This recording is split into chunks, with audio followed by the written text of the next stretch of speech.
So I thought I'd take a moment to talk about the lake levels and to provide some assurance as to where we are right now with respect to those lake levels. So to do that, I've drawn this nice little illustration to help communicate where we are with respect to lake levels. So you'll notice here on the side of the illustration, I have the El Dorado Lake Dam. At the top, we have obviously the top of the dam, which is important because that's what the Army Corps of Engineers bases their elevations off of. Then below that, we have the conservation pool, which in essence is the top elevation for the city's water storage capacity. And then the bottom red line is the inactive space, or the area where the city would no longer be able to draw water from the outtake structure. Now, one thing I'll point out is that the blue line on the chart represents the current level of the lake. So when you go out to the lake and you look at the water, that top line, the top area where the lake is seen, is represented by that blue line right there on that chart. So as you can see, the lake is down 5.5 feet from the top of the conservation pool. You should note that the Army Corps of Engineers does not plan for water to be at any time all the way up to the top of the dam. The top of the dam is merely just the top of the structure. So the top of the conservation pool is the beginning of the city's water supply zone. So you can think of this between the conservation pool and the inactive zone as the city's water tower. Okay, and right now that water tower is 5.5 feet lower than the top of the water tower. That may look concerning when you go out to the lake because you see a lot of trees. You may see that at the very top of the lake, it looks like it's dry and there's basically green flora growing up out of where the lake used to be. But bear in mind that over by the dam on the lower side of the lake, we still have 137 feet of capacity in our water tower, if you will. So we're down 5.5 feet. It looks a little concerning, but we still have 137 feet of capacity that the city can draw from before we get to the inactive zone. Now, one thing I didn't draw on here is that there are actually, on the outtake structure at the lake, there are actually 3 pipes at 3 different levels that draw water from the city's water tank, if you will. And those are at different elevations, and we can draw from those different elevations depending on where the lake levels are at. And it could also help with water quality as well, if there's turbidity or other things in the lake that we need to address.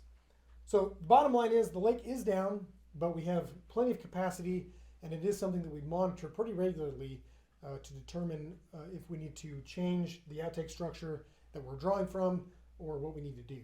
But we do have sufficient water capacity to continue to meet the needs of El Dorado and our wholesale water customers. So on Monday, the City Commission took action to pass a resolution of support for pedestrian access on the 12th Avenue Bridge. Why would they do this? Well, KDOT is designing a replacement of this bridge right here on 12th Avenue. And currently, the bridge does not have pedestrian accommodation. But the city and county both thought it would be important to include pedestrian design for the primary reasons of the Walnut River Sports Complex and the proposed Butler County Event Center, both of which are located on the east side of the bridge, one on the north and one on the south side of 12th Avenue.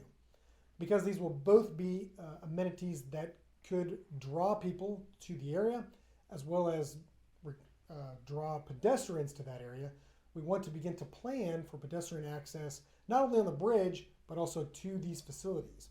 And since the bridge will be replaced, it's important to do that because that bridge will be in place for the next 50 or more years.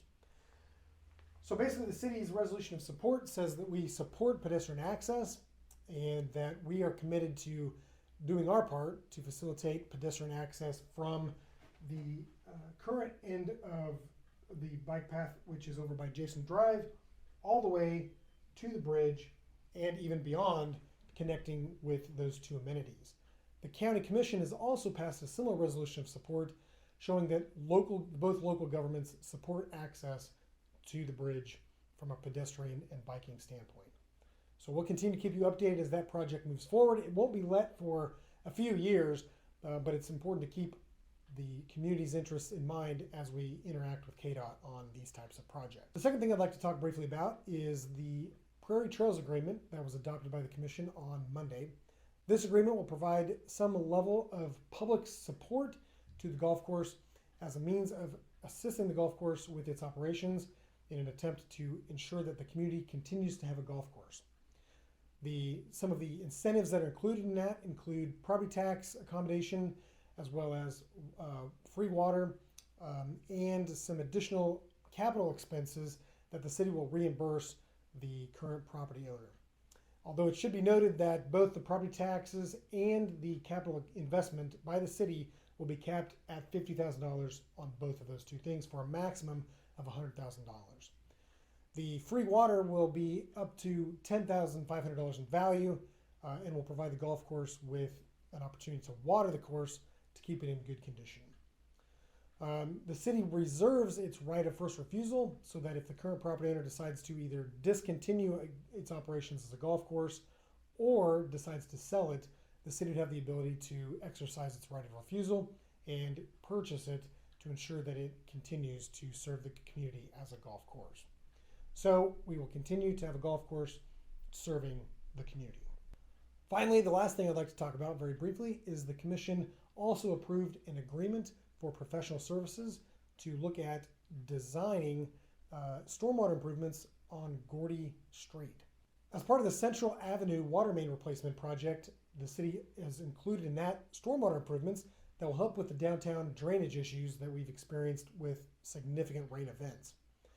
However, when we were doing modeling for this improvement, we noticed that even though we are going to be installing a pretty significant stormwater improvement along Central Avenue, that it didn't really do a lot to address the water volumes in downtown El Dorado.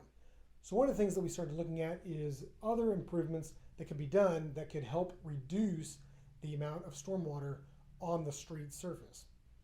We looked at 2nd Avenue to determine if an improvement along parallel with that street could work, but that didn't actually reduce the water volumes like we wanted.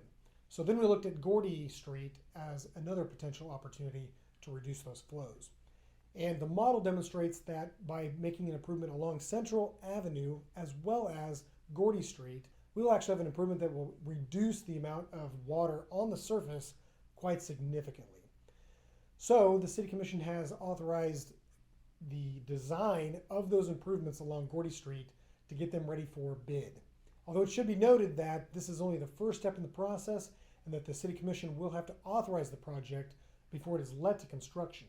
The City Commission's real intent here is to, first of all, get a real good handle on what the cost of the project will be before deciding if we're going to continue to move forward with that project or if we're going to break it into phases and do the Central Avenue project and then the Gordy Street project at a later date. The current cost estimate for the Gordy Street project is $1.4 million, and the Central Avenue project is about $1.6 million.